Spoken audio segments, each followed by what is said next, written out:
القصة هي قصة الوفاء السياسي.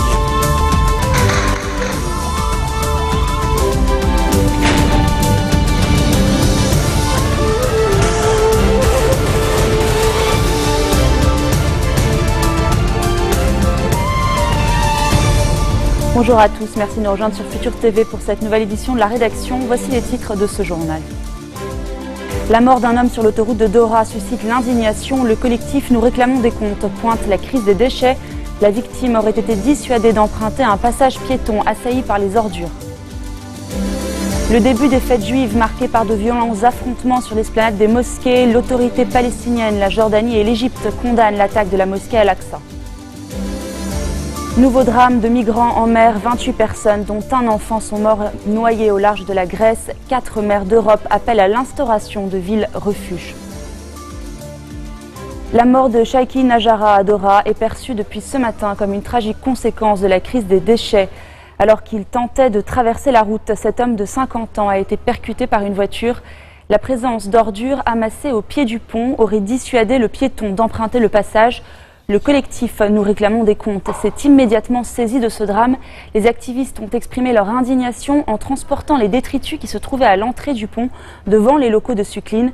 Le chauffeur du van a quant à lui été arrêté par les forces de police. Pour protester contre cette arrestation, les activistes ont ensuite bloqué l'avenue Charles Helou au niveau de la société MTC.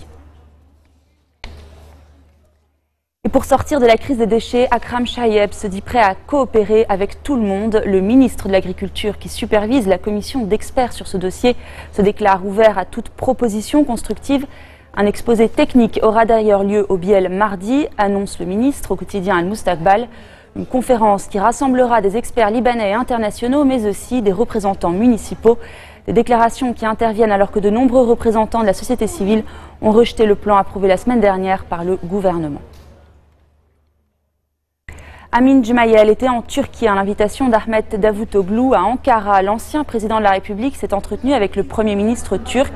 Les deux responsables ont estimé nécessaire de promouvoir la stabilité dans la région afin d'épargner au Liban les turbulences. Selon un communiqué du bureau d'Amin Gemayel, face à son hôte, l'ancien chef d'État libanais a également souhaité une solution rapide à la crise des réfugiés, comme au dossier des 25 militaires encore otages du Front Al-Nosra et du groupe État islamique. Ahmed Davutoglu recevait Amin Gemayel en marge du 5e congrès ordinaire de son parti, l'AKP. Et Ahmed Davutoglu a été élu hier à la tête de son parti de la justice et du développement, une réélection qui marque le début de la campagne pour les législatives de novembre. Dans son discours, le patron de l'AKP a promis de regagner la majorité absolue, perdue le 7 juin dernier. Il a aussi appelé à un gouvernement fort pour combattre le terrorisme depuis la reprise des violences entre l'armée turque et le PKK. Ce matin, 3 policiers sont morts dans 2 attaques dans les provinces de Sirnak et de Diyarbakir perpétrées par des combattants du Parti des travailleurs du Kurdistan. 2 d'entre eux ont par ailleurs été tués dans des bombardements menés en réplique par l'armée turque. Direction à présent Jérusalem, alors qu'a lieu aujourd'hui la célébration du Nouvel An juif. De violents affrontements ont éclaté aux abords de l'esplanade des mosquées. Des policiers israéliens auraient pénétré et provoqué des dégâts dans la mosquée Al-Aqsa. Mais les forces de l'ordre démentent, elles affirment s'être contentées de fermer la porte d'accès. Le président palestinien Mahmoud Abbas a condamné l'attaque, tout comme la Jordanie et l'Égypte. À l'origine de ces tensions, la décision hier du gouvernement israélien de déclarer illégal les Murabitoum, un groupe musulman qui affirme défendre l'esplanade des mosquées. L'esplanade des mosquées sur laquelle les juifs n'ont pas le droit de prier selon un statu quo hérité de 1967. La Russie continuera à fournir du matériel militaire à la Syrie. Déclaration du ministre russe des Affaires étrangères, Sergueï Lavrov. Selon Sergueï Lavrov, des spécialistes russes accompagnent ces livraisons, notamment pour former le personnel syrien à l'utilisation de l'armement. 2 avions russes chargés de 80 tonnes d'aide humanitaire sont arrivés hier en Syrie, selon la presse officielle syrienne. Hier déjà, les autorités russes avaient confirmé fournir du matériel militaire pour aider les forces gouvernementales à faire face aux djihadistes du groupe État islamique. Un possible renforcement qui inquiète plusieurs pays de la communauté internationale. Et les Russes sont appelés aux urnes ce dimanche pour des élections régionales. Les candidats ayant recueilli au moins 10% des voix pourront participer aux élections législatives l'année prochaine. Le parti pro-Kremlin Russie Unie est donné largement vainqueur. Peu de représentants, de l'opposition ont été autorisés à se présenter. Certains ont subi des pressions tout au long de leur campagne électorale. Explication de Leila Sali. Au QG de l'opposant Ilya Yachine, 100 personnes sont restées mobilisées à temps plein pendant toute la campagne. Une campagne difficile, surveillée de très près par la police. Le 26 août, Yachine est même embarqué par les forces de l'ordre. On lui reproche d'avoir fait trop de bruit dans la rue. Des difficultés auxquelles s'attendait le candidat, lui qui fut le bras droit de Boris Nemtsov, assassiné en février dernier. Cette pression est constante. Contre nous, le pouvoir utilise tous les coups bas. On nous attaque aussi, on nous diffame à la télévision.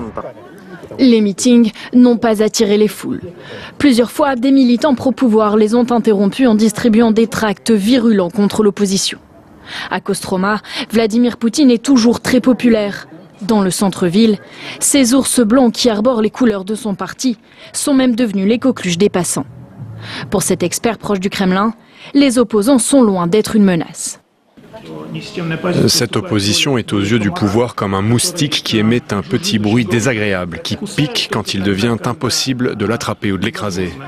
Alors oui, l'opposition énerve bien le Kremlin, mais elle reste trop insignifiante pour que le Kremlin en ait peur. Pas de quoi décourager l'opposition, car l'enjeu est de taille. Si Ilya Yachine passe la barre des 5%, il assure à son parti la possibilité de se présenter aux élections législatives dans un an. Dans un instant, nous irons au Yémen où au moins 16 civils sont morts dans des bombardements menés par la coalition arabe.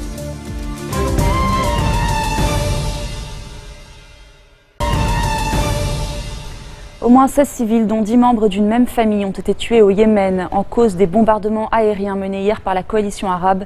Ces frappes ont notamment visé Sanaa, la capitale, et Taïs dans le sud.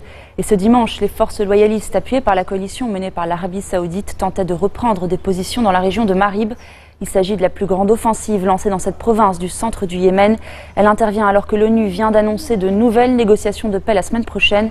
Des pourparlers auxquels le président en exil a mis ce matin des conditions. Il exige l'application de la résolution 2216 du Conseil de sécurité.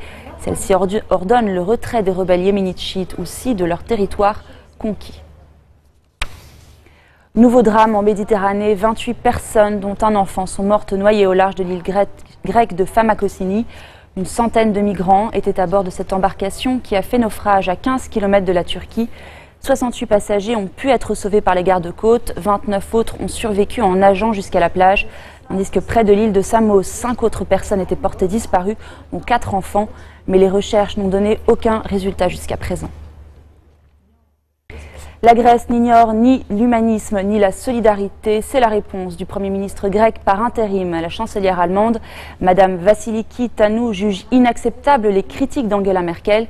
Cette dernière a appelé hier la Grèce à prendre ses responsabilités dans la protection des frontières extérieures de l'Union européenne.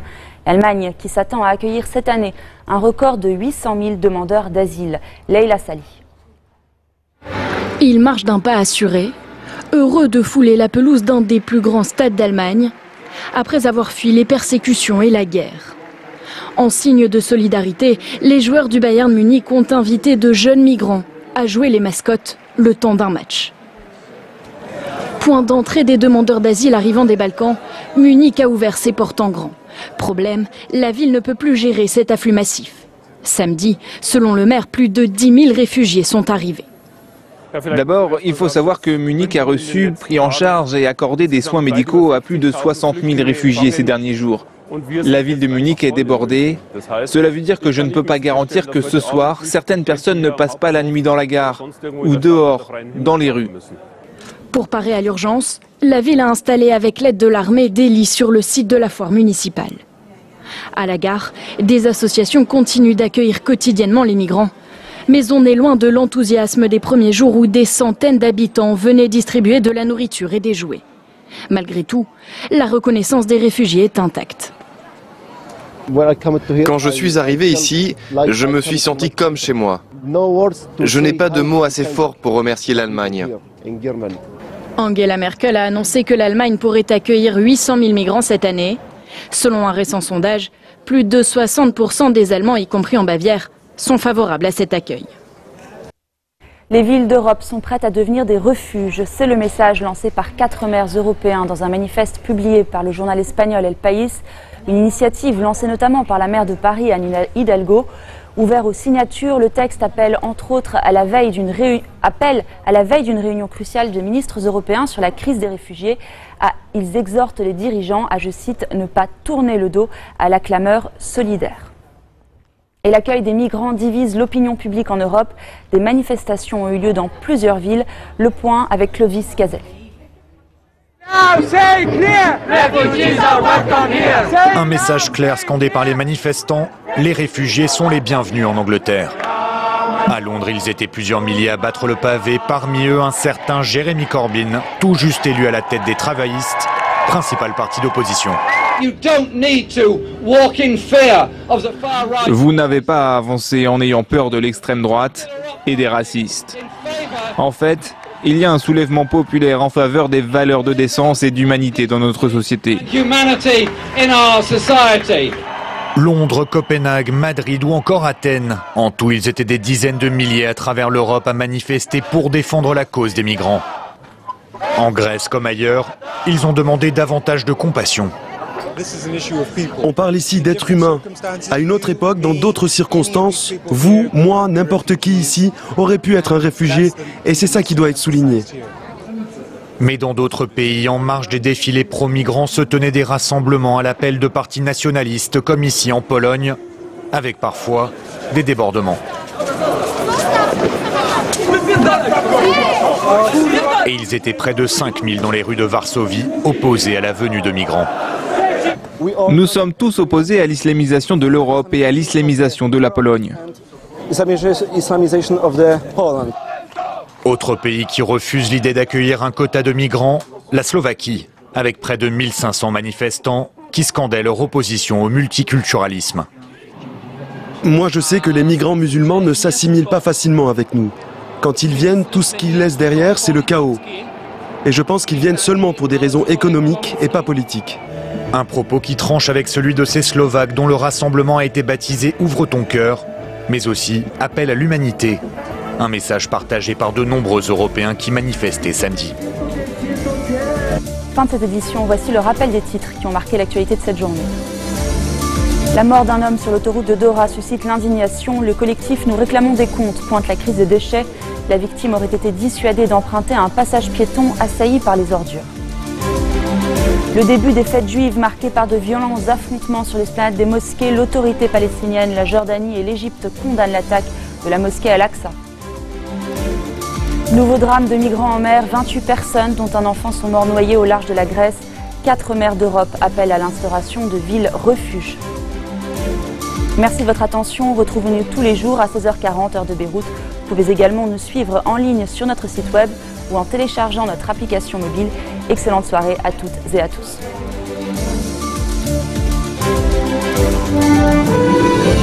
القصة هي قصة الملفيات السياسية.